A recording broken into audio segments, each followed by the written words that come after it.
When I meet a person and he tells me he plays the violin, I become fascinated. The first thing I want to do is hear him play. When I meet a person and he tells me he's a painter, I instantly want to see his paintings. I want to ask him what he paints about, what his lifestyle is like. I want to ask him why my paintings look like I'm 5 years old. If I meet a doctor, I instantly want him to tell me about his craziest patient stories. I want to know what his schedule is like. I want to know how that affects his family. But was I always like this? No.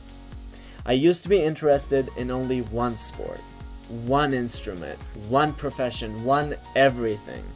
And it was obviously the one thing that I did.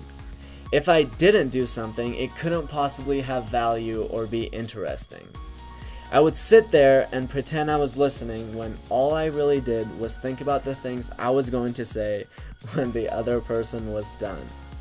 And once the person was done, I would unload all my really interesting and important stuff onto them. If your social interactions suffer, one of the biggest reasons might be this.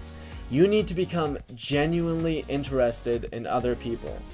By doing this, you will create a beautiful variety in your life and also have great social experiences because you won't be sitting there creepily excited about what you're going to say when the other person is done talking. Do you ever meet a person and almost everything he says is wrong? As an economist, this happens to me all the time. I used to confront it, and I never really changed anyone, but I did create a lot of unnecessary arguments and hostility. Telling a minimum wage worker about the inefficiencies caused by the minimum wage won't get you too far, trust me on that. There are settings where you could do this, but in general, you simply show respect for the other man's opinion, and you never tell a man he's wrong. Now, the next little milestone that I have set for myself is to reach 1,000 subscribers to my channel. However, would I ever make the mistake of approaching my viewers from that perspective? No. If I came to you and said, "Hey everyone, I'm trying to get to 1,000 subscribers, please subscribe to me," that doesn't mean anything to you. My social IQ would be non-existent in that case. Yet look around, most people do exactly that. So instead, how do I approach you? Well, if you're watching this video, it's pretty safe to assume that you're interested in self-improvement ideas. Then, in the best possible way I can, I present to you an idea that can really impact you. After I have done all this, I tell you, if you want to see more big ideas when they come out, you can subscribe.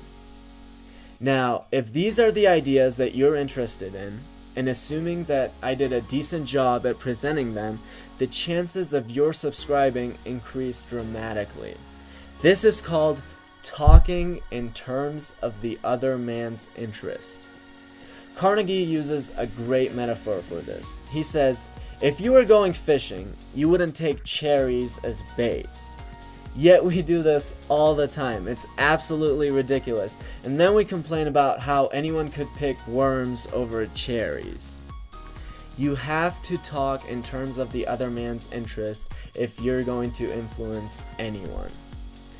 Anyway, these are just the 3 big ideas that I use all the time from How to Win Friends and Influence People by Dale Carnegie. I'm sure most of you who are into self-improvement have already read this book, and not just once either, but if you haven't, definitely read it because there are so many other cool ideas in this book.